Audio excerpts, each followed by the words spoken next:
આ ગામડાની અંદર લાઇટ નથી, આ ગામડાની અંદર લોકોને પાણી માટે વલખા મારવા પડે છે, આ ગામની અંદર લોકોની પાસે આરોગ્ય સુવિધા નથી, આ ગામની અંદર શિક્ષણ નથી. નમસ્કાર. બોલિવૂડ અભિનેતા અમિતાભ બચ્ચન જ્યારે ગુજરાતની અંદર ટુરિઝમનું પ્રમોશન કરતા હતા ત્યારે કચ્છ વિશે એમનું એક સેન્ટેન્સ બહુ જ ફેમસ થઈ ગયેલું અને એમણે એવું કીધેલું હતું કે કચ્છ નહીં દેખા તો કુછ નહીં દેખા. પરંતુ અત્યારે જે કચ્છના કેટલાક એવા વિસ્તારો છે કે જેની વાસ્તવિકતા એવી કડવી છે કે પાકિસ્તાનની સરહદની નજીક આવેલા ગામડાઓની અંદર બહુ જ કફોડી અને આકરી પરિસ્થિતિનો લોકો સામનો કરી રહ્યા છે. નથી પાણી, નથી લાઇટ, નથી આરોગ્યની સુવિધા, નથી શિક્ષણ. આવા પણ અનેક ગામડાઓ કચ્છની અંદર છે. તો આના વિશે તમારી સાથે વાત કરીશ. મારું નામ રાજેશ શાહ છે અને તમે જોઈ રહ્યા છો ગુજરાતના સૌથી મોટા ડિજિટલ ન્યૂઝ પ્લેટફોર્મ ખબરછે.com.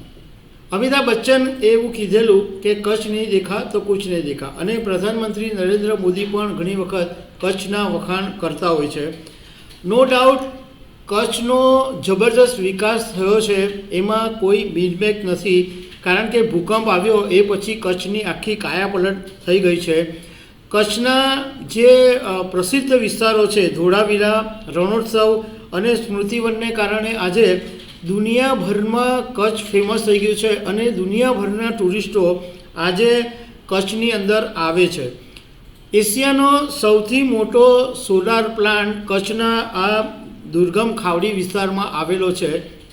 એ બધી વાત સાચી, પરંતુ નવાઈની વાત એ છે કે આ જે એશિયાનો સૌથી મોટો સોલાર પ્લાન્ટ જે વિસ્તારમાં આવેલો છે દુર્ગમ ખાવડી, એની આજુબાજુના જે ગામડા છે ત્યાં એ ગામડાઓની અંદર મૂળભૂત સુવિધાઓ જ નથી.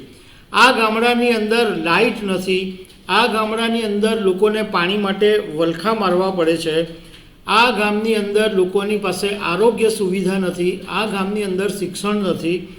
આ અને આજુબાજુના જે ગામો છે એમાંથી 16થી 17 પરિવારો રહે છે અને 150 લોકો રહે છે, પરંતુ આ લોકોને ભારે મુશ્કેલીનો સામનો કરવો પડે છે.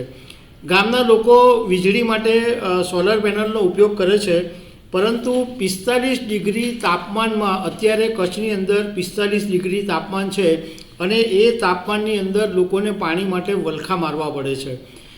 ગામની મહિલાઓને 1.5 કિલોમીટર દૂર સુધી ચાલતા પાણી ભરવા જવું પડે છે અને માથે બેડું મૂકીને પાણી ભરીને પાછા લાવવું પડે છે. ગામમાં કોઈ માંદું પડે તો આરોગ્યની કોઈ સુવિધા નથી.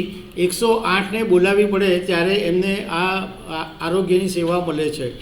બીજું કે ગામની અંદર બિલકુલ કોઈ શાળા કે શિક્ષણની વ્યવસ્થા નથી, એટલા માટે આ ગામના જે બાળકો છે એમને 3 કિલોમીટર દૂર એક કોટડા ગામ છે ત્યાં ભણવા માટે જવું પડે છે.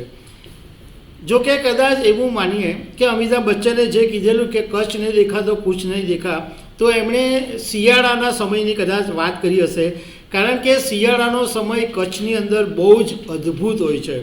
તમે રણોત્સવની અંદર એટલા માટે જ ઘણા બધા લોકોને ગુજરાત ટુરિઝમ આકર્ષવા માટે પ્રચાર બી કરતું રહે છે અને રણોત્સવમાં ગુજરાતની પણ દેશભરના લોકો રણોત્સવની અંદર આવે છે અને ટેન્ટથી માંડીને અદ્ભુત દૃશ્યો અને અદ્ભુત એન્ટરટેઇનમેન્ટ જોવા મળે છે.